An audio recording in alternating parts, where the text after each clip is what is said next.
as I was, I was working on a bridge, and Jack Rooster walks in. He's like, "Oh man, this would make a very nice house beat." So me in my head is like, okay, yeah, but I'm not thinking house. I'm, like house, Afro house. I'm not thinking about that. I'm just thinking about, because now I'm in my Zouk element, and I have skipped again. I'm sorry. Yeah, no problem. But we'll come back, because there's someone that was very integral within that period while I was not working with Kenyans. So I'm working on this song. It's Zouk, and I'll tie it into how it started. So I'm working on Zouk because I had started working with a guy called Keisha in 2009. Okay. And it started we went out one day, and we went to one of my coworkers like, "Oh, there's this Cameroonian, party that's been thrown in this club, come in." I go there, and there's this music that's just playing.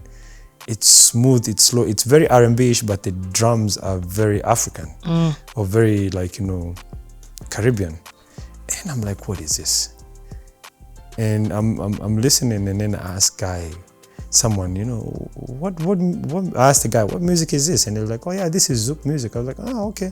Who's that? And he says, the artist he mentions, his name is Keisha. I remember, but I couldn't, when I went to search on YouTube, I spelled it the wrong way.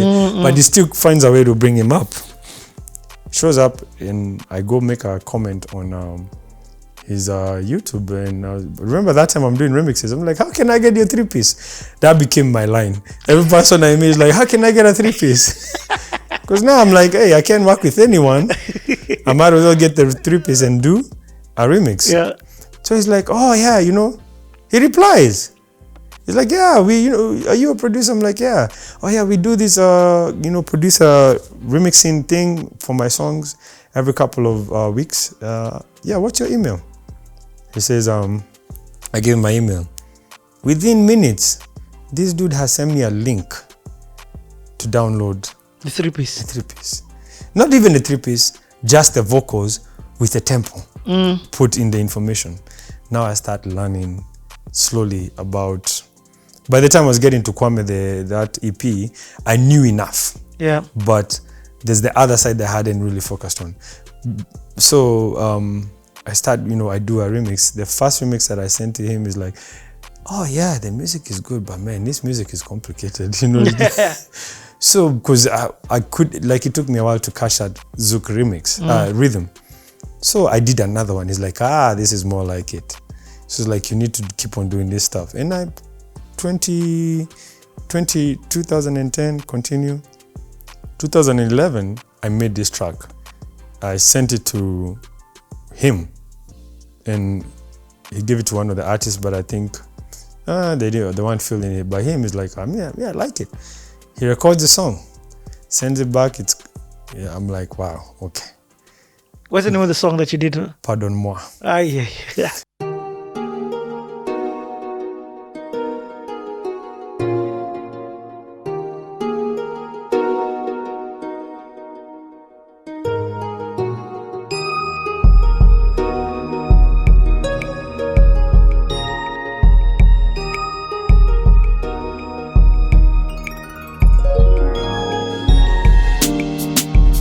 Qui croyait avoir pensé tes blessures.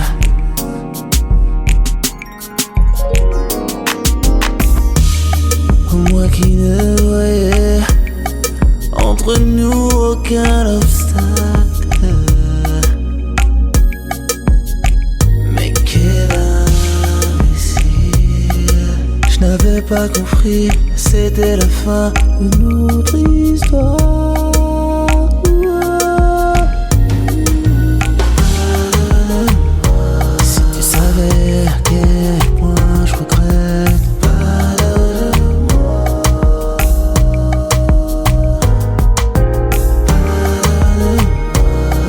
Failli mon amour.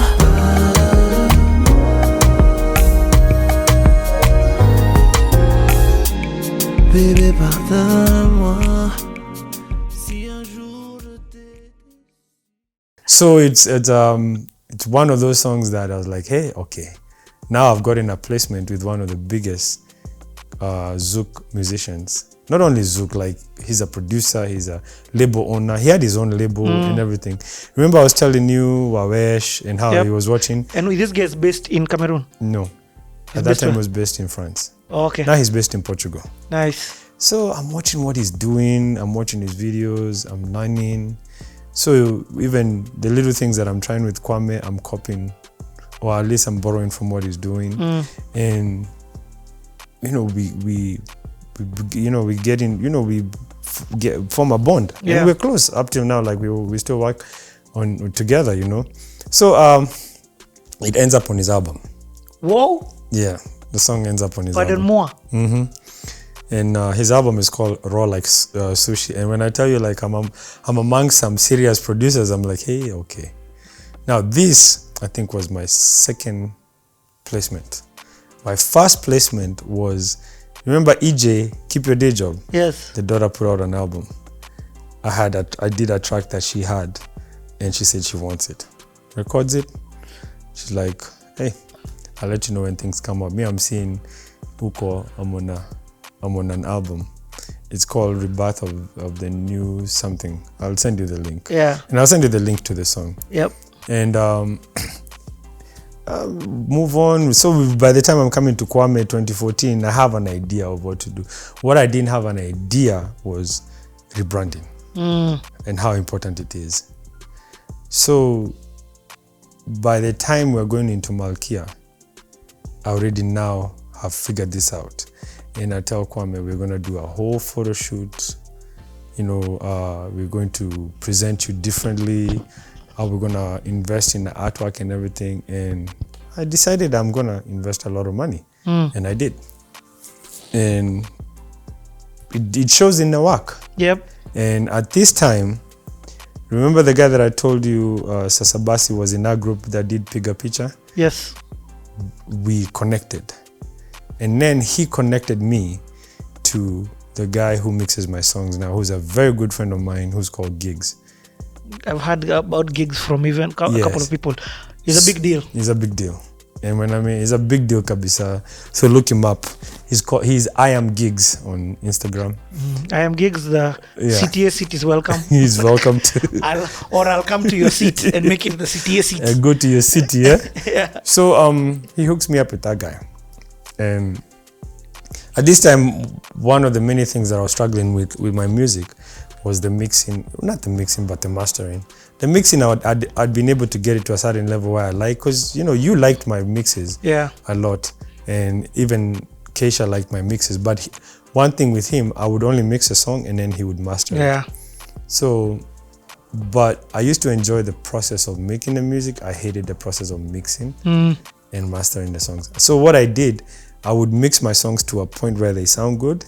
And then I would tell myself, hey, that radio, that whatever has a knob. If you feel like the volume is not loud enough, you can turn it up. I would never master my songs. Even the ones that I sent you, they were not mastered. They were just mixed. Just turn the knob. Just turn the knob up. I mean, hey, some knobs, they go back at 11. So is that how now you connected with? So I'm connected to Giggz by Sasabasi. Because Sasabasi now has been working with him for a while after, working with the other guys. And I'm listening to his stuff. I'm like, who's the guy who's doing this stuff? It's like, is this guy in Houston? He's called Giggz. So, we start talking. But funny enough, Giggz had been seeing me also, the stuff that I was doing. And it's been tagged and posted on Facebook. So when we connected, we started talking. And just like Kwame, it's like we ended up becoming friends, but who have the same interest in music. So he's like, yeah, man, I like your mixes. I'm like, man, that's one thing I struggle with. And now he's like, I was like, he's like, send me one of your songs that you want me to mix. Let me see. I sent him one song. He sent it back. I told him I will never mix my songs again. So we worked out like a fee. Yeah. And you'd stopped mixing. I've never mixed my songs since 2015. Okay, hold on. You've talked about 2015. By this time, your son has been born. Yes. So this means at this time, you're full-time in music. I did not become full-time music because I wanted to. I think it became full-time music because I became a full-time father. Okay. I decided to stay home, stay with the boy, and then I can do my music. Yeah. Was that a scary decision to make? No. And at this time, where you live in the States? I'm still in Maryland. Maryland is where the Washington DC side. Yes, okay, it's next to Washington DC, and yeah. so on the northern side is DC, Maryland. The southern side is Virginia. Okay. Yeah. So let's talk about then the transition of you leaving work. I mean, like, that's a big decision to make. Yes. Yeah. But I think it was one of those decisions, I discussed with my wife, and I asked her how she. Nannies are expensive, eh? Yeah. You know the way here we have house helps and. Where? Yeah. Hey, nannies. Hey, that wasn't even a thought. Where am I gonna get that money from? You have even jumped. It's not nanny. You're like, can I afford daycare first? So nanny is for another level. Yeah. So, but nowadays I think it's easier because a lot of people are getting help from here, and then people come home and they do live in nannies. What do you mean? So Kenyans go there. Yeah. As nannies. Okay. So like someone's parents are there, and it's like, okay, instead of them just being in the house not doing anything, they're like, oh yeah, my mom is here. They can come.